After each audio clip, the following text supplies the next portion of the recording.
Hi, folks.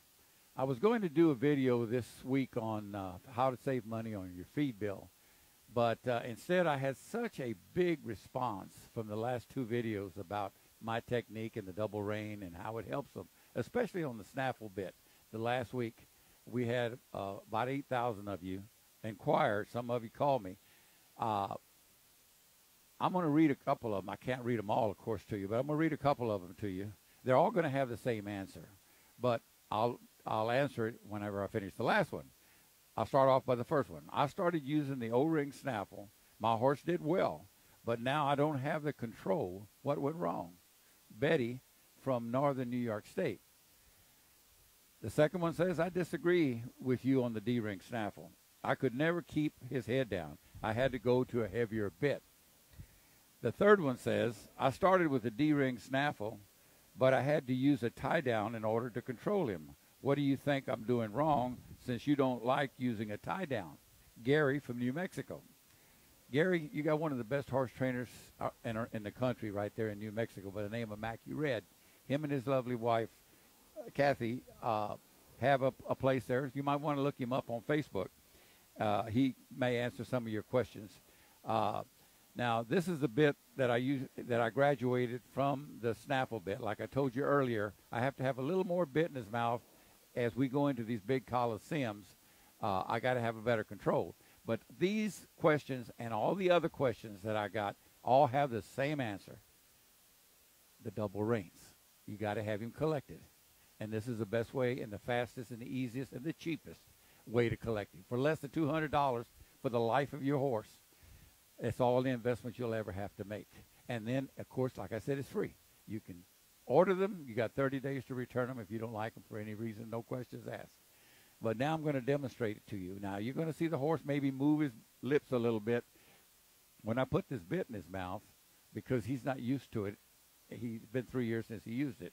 But I'm going to try to do this out in the wind, so bear with me, okay? Thank you. Okay, folks, this is Old Black. He's my #1 horse, and he goes with me everywhere. It's the only horse I've got. Of course, naturally, he's collected. He's been collected ever since he was a 2-year-old. But I went back and put his old bit back in here. He may play with it a little bit in his mouth at first until he gets used to it because he's used to the other bit that I just showed you. So let me show you how to use these double reins. Once you get them adjusted, all you have to do is untie him if you cross tie him. Take your halter and put it around his neck for safety in case he decides he wants to jump. Now, the first thing I do is I take the cavesson and I put it on my arm first. Secondly, the top rein.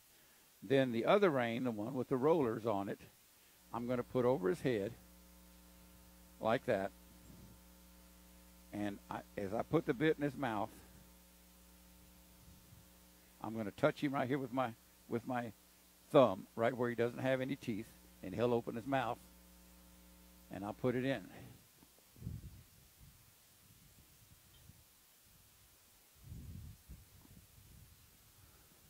Now, like I said, he's playing with it. That's the first bit. Okay, now we're going to put the cavesson on. If you notice the bit, he's got a little bit of a smile. That's what you want right there. That fits him perfect. Okay, and then just put the cavesson in over his head. And you notice one other thing, folks. Right here on his pole, I never shave that. I never take off that hair because I'm bald, and I'll tell you, anybody is bald, you put a belt over your head, and it's very uncomfortable, and especially if you start to move it, it starts to downright hurt. So what we do here is we're going to go ahead and put his chin strap on. This should be put on in such a way that it's loose. The only reason for this chin strap is just so this doesn't come over his head. And now you can put the cavesson on first or you can put it on last. I like to put it on last. Now you notice that I have it adjusted right underneath this bone right here. This is where the cavesson goes.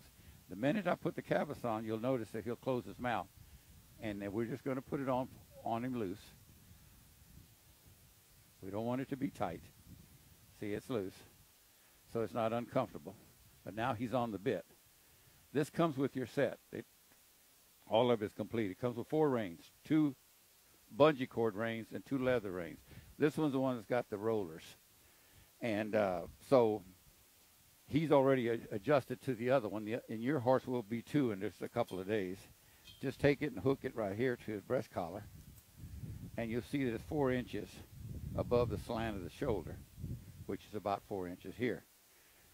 And so let's take him out to the arena, and I can show you. Then we'll come back, and we're going to take it off in the same way we put it on. Okay, folks, we're now in the arena, and I'm going to tighten his girth. Every time you tighten a horse's girth, he expands his stomach, and that's so that you don't tighten it too tight. But what I like to do is stretch him out.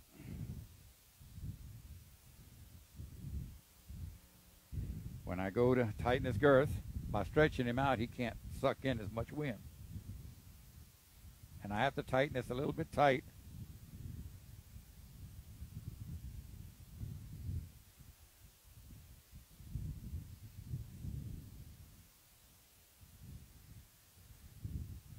Because while I'm on him, it's going to fall another inch. Because the weight of me in the saddle will bring the equipedic pad, excuse me, it'll give a full inch. Okay, so that's the way that you tighten. I tighten my girth. Okay, folks, I'm on top of the horse. I took the liberty to warm him up a little bit. You can tell in the arena I haven't ridden him in 3 weeks, and with this little norther blowing in, he feels happy. So we're with the snaffle bit. You see him playing with it a little bit, and that's okay. I don't mind a horse playing with the bit. In fact, if he starts to slobber, that's even better, because that shows his mouth is moist. And if you notice, the reins are slack. Now, here's where he got used to the reins. So what we want to do is we want to make sure our hands are here. That puts our arms in. Now, if you're using my saddle or Australian saddle, you notice that my feet go forward. And this way, if I can see my boot, then I know I'm sitting right. And in my saddle, I have a high candle back here, so it really gives me an added safety feature. Now, I'm going to take him through a little bit of maneuvers. And if you notice that even at a standstill, and I want you to notice this as he's moving, that these reins will be loose. He's the one that'll tighten them. Now, he may tighten them a little bit because this bit is not quite like the other bit, but he'll put his nose up and he'll come right back down. And that's what I'm telling you about your elastic rein. But it does more than just collect your horse. What it does is that you can do a lot of stuff with it that you can't do with the single rein. So I'm going to demonstrate a little bit. So as I'm going to move him, you notice I have a little quirt here. This little quirt is nothing more than a tapping one to aggravate him. It doesn't hurt him. It just aggravates him. He doesn't like that. So if I want him to move and he doesn't move, then all I got to do is sit there and tap him. I don't use spurs most of the time. I use them when I go to a big coliseum, not to hurt him with them, but just to have a hold to him in case his attention goes off to some kid with a balloon or something, and I give him a cue and he doesn't pick up on it. I can just touch him a little bit with a spur. Spurs are not meant to torture a horse. They're only meant as an aid. It's just an extension of my heel. And if you got short legs like I do, believe me, you need the extension. So let me go ahead and put him through some paces. You see, I got out of a walk and went into a trot by squeezing my legs. That's all I did. Now, if I want to take him out of a trot and want to go into the left lead, all I do is squeeze my legs again, bring him to a trot. Then I put this leg forward and this one back, and he's in a lope.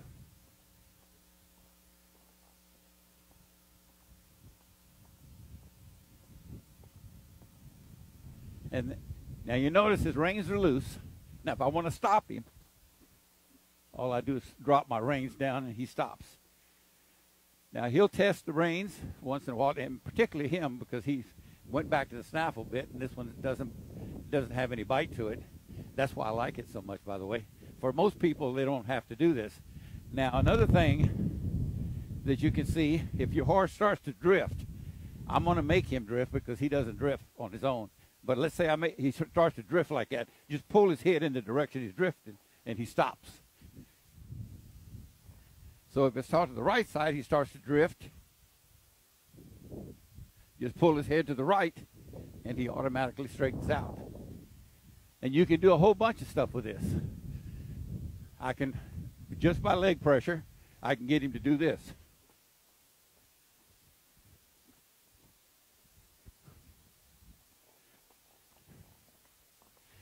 We'll do a little hobby horse.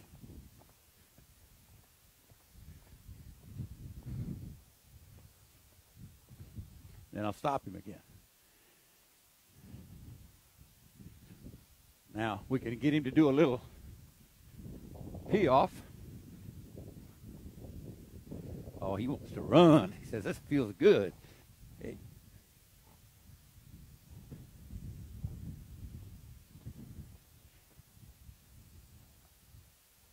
There it is.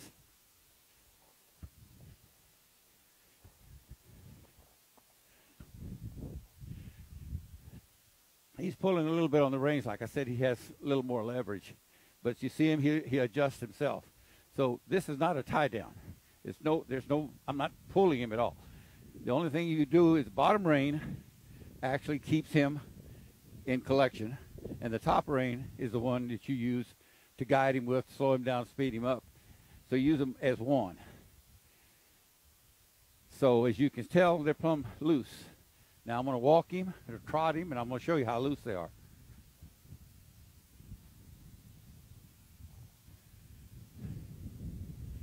See, they're loose. He knows how high he can go up on the rein. See, he's loose. All I'm taking is the tension out.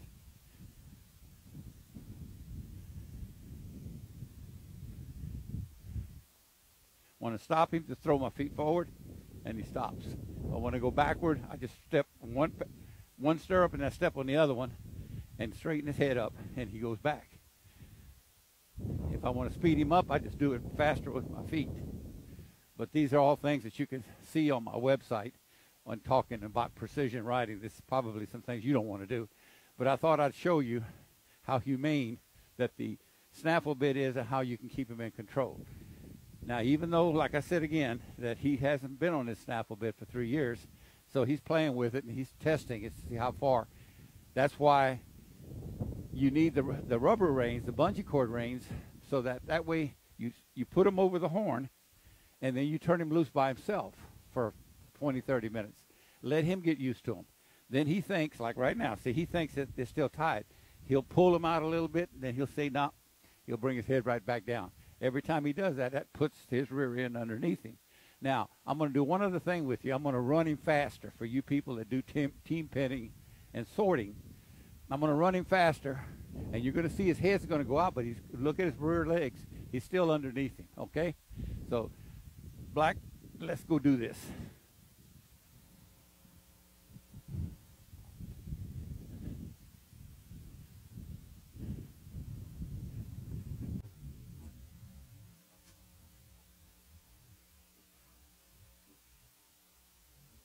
And he stops. Never pull on the reins. You don't have to pull on the reins. Stopping is what a horse likes to do. Okay, folks, we're done with him here. Well, let's take him on out so I can tell you how to take the bit off. It goes off the same way it came on.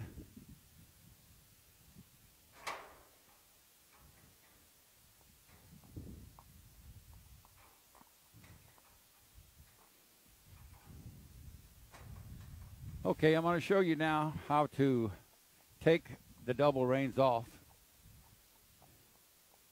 Bring him up to his place and just go ahead and open him up so that way he can let me off. Right, Black? Good boy. All right, I take the top rein off, and this is what I lead him with. Okay, what we're going to do is just the opposite of what we did a while ago. We're going to take the bottom rein off, put it up here, take his neck strap off, and take his cavesson off. Then we'll go the same way we did a while ago. We'll put the halter around his neck. And then we'll put the top rein up with the other, and then slip it off and let him turn it loose. And when he turns it loose, there you go. It's very easy, very simple. You don't have to take them all apart. And then we put his halter back on him. And that's it. Thanks a lot, folks. See you next week.